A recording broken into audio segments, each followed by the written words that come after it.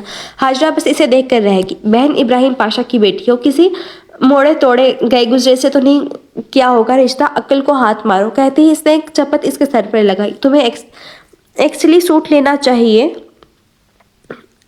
ایک آدھ بوتیک کا ٹھیک ہے، زیادہ تر آرام دہ ہی لو۔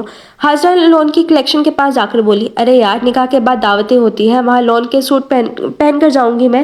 ہانیہ بے اختیار تپی، جبکہ ہاجرہ ایک پل کو حیران ہوئی۔ اسے دیکھ کر بے اختیار کہکا چھوٹ گیا، کیا پاگل عورت ہو تم؟ میری بہن نکاح ہو رہا ہے، رخصتی نہیں، ابھی سے ان کے پہلو میں بیٹھنے کے خواب دیکھنے کی ضرورت نہیں ہے، بکو مت۔ اس کے آخری بات پر وہ بے اختیار سرخ پڑی۔ اچھا ایک بات تو بتاؤ، ہانیہ بار بار اسی میکسی کو دیکھ کر اپنے ساتھ کھڑی لڑکی کو کچھ کہہ رہی تھی۔ ہاجرہ کی بات پر چونکی۔ یہ وہ خالہ بانو کے بیٹے کی شادی کے لیے لے رہی ہو نا، اسے کہنے کی دیر تھی۔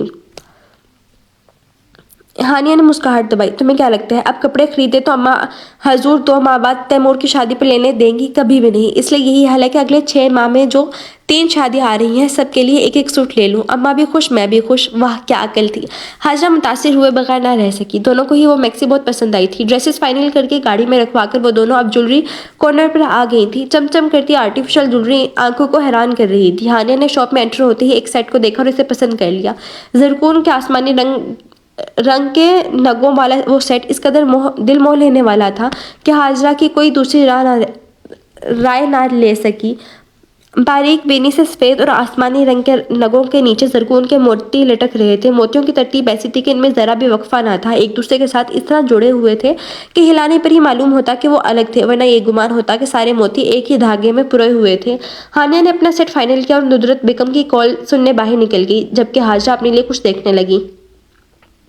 جیسے ہی ہانیہ نے قدم دروازے کی طرف بڑھائے، سامنے سے آتے شخص کو دیکھ نہ پائی اور جھکے سر سے آنے والے کے سینے سے ٹکرائی۔ ٹھیک اسی وقت ہاجرہ کا فون 3-4 دفعہ بیپ کیا۔ جو ہی اسکرین کھولی اور مطلوبہ کانٹیکٹ نکالا تو سامنے دلہا بھائی کی تصویر دیکھ کر اس نے دبی سی چیخ ماری اور ایکسائٹمنٹ میں موڑی، مگر پیچھے کوئی اور محاذ کھڑا تھا۔ اللہ!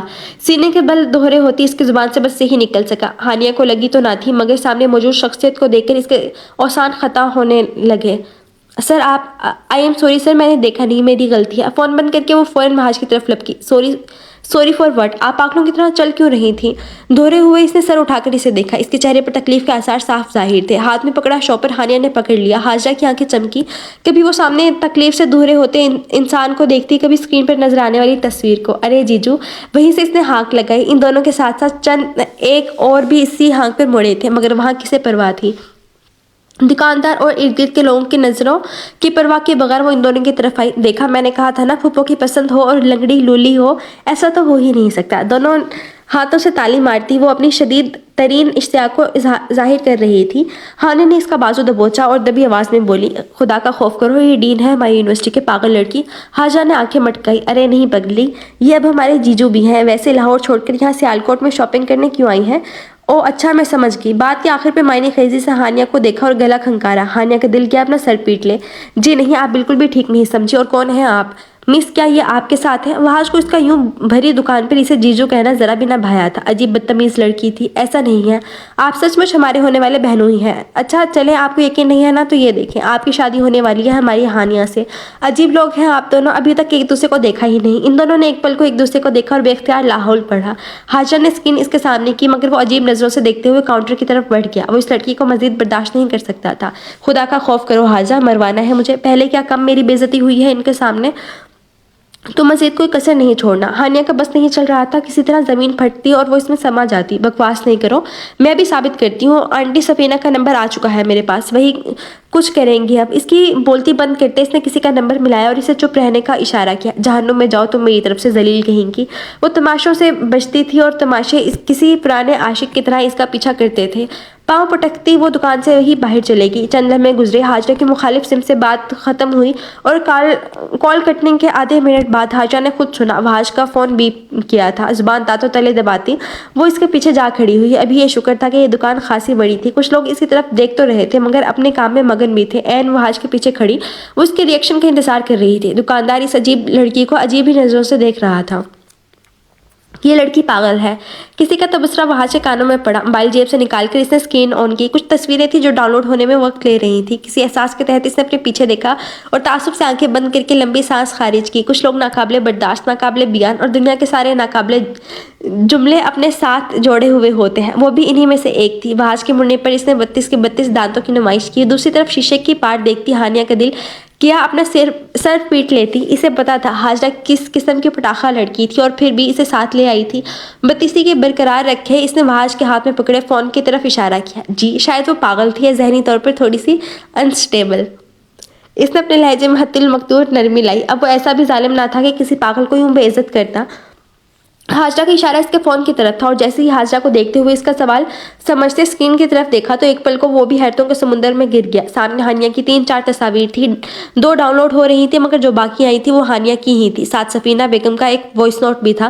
پلے کرتے ہی معلوم ہوا کہ وہ ہانیہ یہ ہانیہ تھی، مطلب وہ ہانیہ جو اس کی ہونے والی بیوی تھی، یہ وہ ہانیہ تھی جو اس کے رہ چکی اسٹوڈنٹ تھی۔ خیر اس کی یونیورسٹی میں تھی، اسٹوڈنٹ تو نہیں تھی۔ چند پل اسے یقین کرنے میں لگے تھے قدرت کے اس عجیب اتفاق پر، اور جب یقین کی مہر لگی تب تک ہاجرہ نان سٹاپ شروع ہو چکی تھی۔ دیکھا میں نے کہا تھا نا کہ میں جانتی ہوں آپ کو، اور آپ تھی کہ باتیں سنائے جا رہے تھے، میری سنی ہی نہیں۔ اوپر سے وہ ہانیہ، اسے تو بس موقع ملنا چاہیے مجھے ذلیل کرنے کا۔ ویسے ایک بات ہے، ارے کہاں جا رہے ہیں آپ، میری بات تو سنیں۔ ہاجرہ کی نان سٹاپ رام کتھا سے اکتا کر اس نے قدم باہر کی طرف بڑھائے مگر جو ہی ہانیہ پر نظر پڑی وہ اسے ہی دیکھ رہی تھی۔ وہاج کو سمجھ نہ آئی کہ کیسے اس رشتے کے بابت سوال کرے یا کس طرح اسے پوچھے کہ یہ وہی لڑکی تھی جس سے اس کا رشتہ طے ہوا تھا اور چند دنوں میں نکاح تھا۔ ہانیہ اپنے اندر ہمت مجتمع کرتی اس کی طرف بڑھی۔ ظاہر سی بات تھی وہ وہاج کا خیال بھی اپنے دماغ میں نہ لا سکتی تھی۔ اب جو رائتہ ہاجرہ نے پھیلایا تھا اسے سمیٹنے میں ہی عافیت تھی، ورنہ جیسے ہی یوں نہیں جاتی کوئی نہ کوئی بلنڈر پھر اس کا منتظر ہونا تھا۔ Sir I am really sorry, Hajra کی طرف سے میں معافی مانگتی ہوں، وہ بہت زیادہ باتونی ہے، سم ٹائمز کسی کے سنے بغیر ہی اپنی طرف سے کہانی گھڑ لیتی ہے اور پھر اس پر ری ایکشن دے دیتی ہے۔ I am sorry please. Hania کو سمجھ نہ آئی کیسے معافی مانگے مگر پھر بھی اس نے مانگ لی۔ ایسی شرمندگی وہ نہیں اٹھانا چاہتی تھی۔ آپ کی شادی کہاں ہو رہی ہے؟ وہاج نے کچھ سوچتے ہوئے پوچھا، چہرے پر ہیجان سا تھا جسے شاید وہ سمجھ نہ پائی ہو۔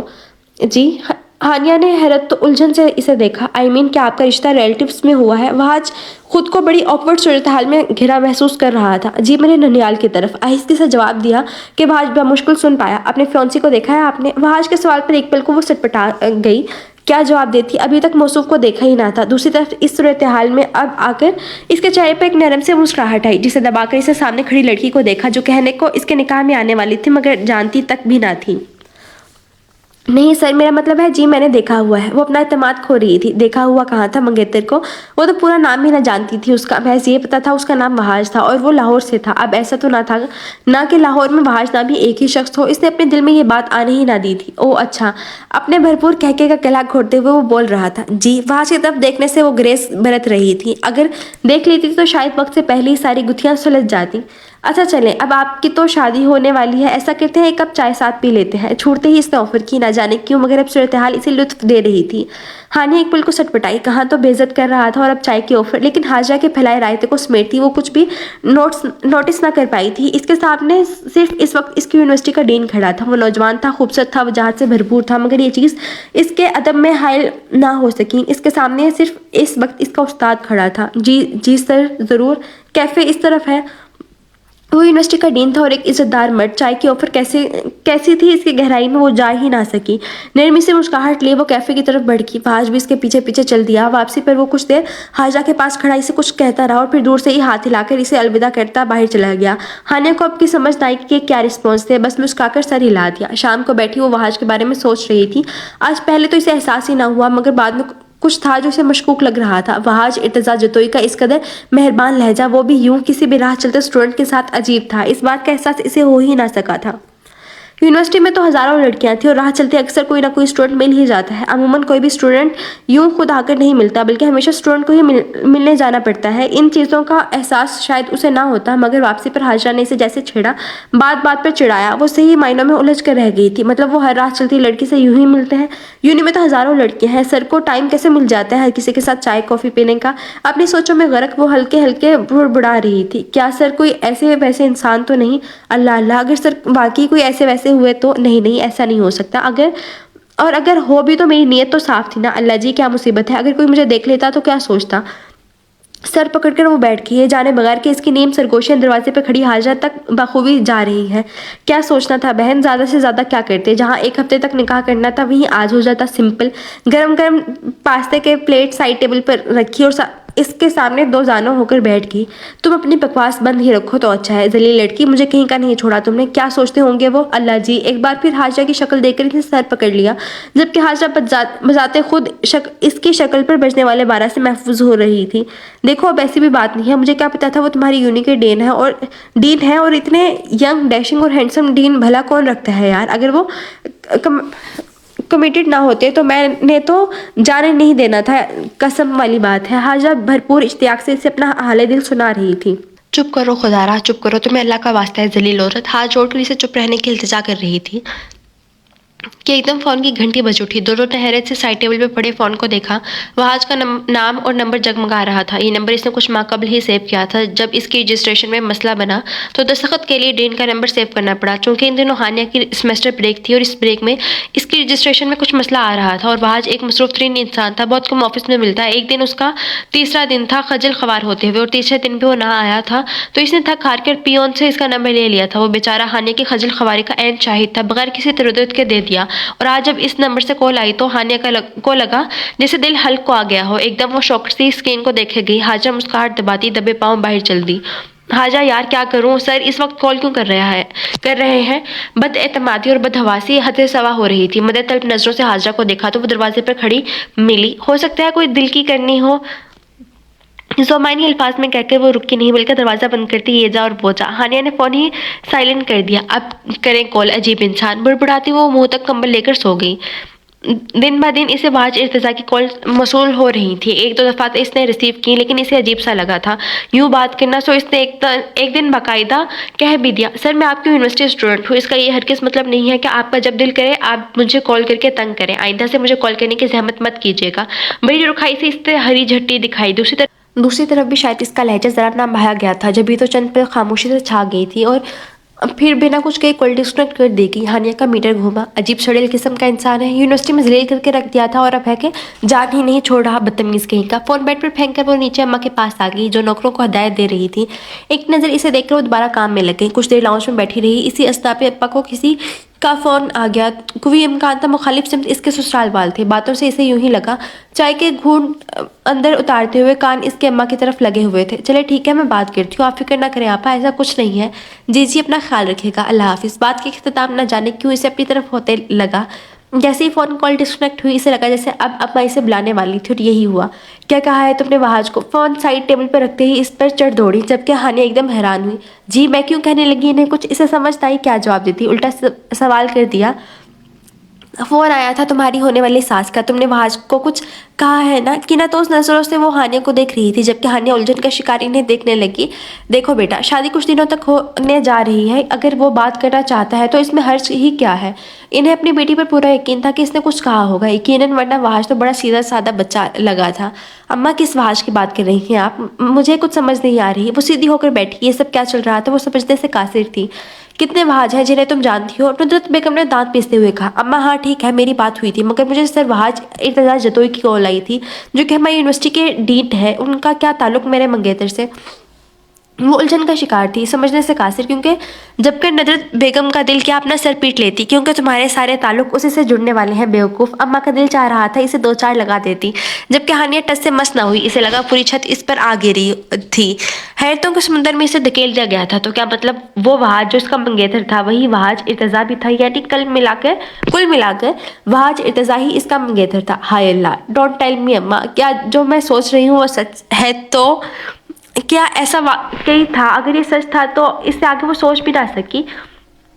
فوراً اٹھ کر اماں کے پاس صوفے پر جا بیٹھی۔ اماں آپ پلیز کہہ دینا کہ یہ جھوٹ ہے نا؟ بڑی لجاجت سے کہا تھا، مگر دوسری طرف اماں اس کی حرکتیں دیکھ کر بس اسے دیکھتی رہ گئی۔ اسی لیے کہتی تھی کہ ایک دفعہ موا منگیتر دیکھ لو، مگر نہیں، ایسے کیسے ہو سکتا ہے؟ تمہیں نیک پروین بننے کی سوجی، اور دیکھو نقصان بھی اپنا ہی اٹھایا۔ اب پیچھے ہٹو، مجھے کچن کا حال دیکھنے دو، آ رہا ہے وہ تمہارے باپ سے ملنے۔ ہانیہ کا دل کیا اپنا سر پیٹ لیتی، دونوں ہاتھوں میں سر گرائے وہ بے بسی سے بیٹھی رہی۔ نہ جانے اس نے اماں اور ابا سے کیا کہا کہ چھوٹتے ہی اسے ڈرائنگ روم میں بلوا لیا گیا، جہاں پوری محفل جمی ہوئی تھی۔ مرتی کیا نہ کرتی کہ مستاق، اس نے اپنے سوٹ کے ساتھ کی چادر اچھی طرح سے لی اور ڈرائنگ روم کی طرف قدم بڑھا دیے۔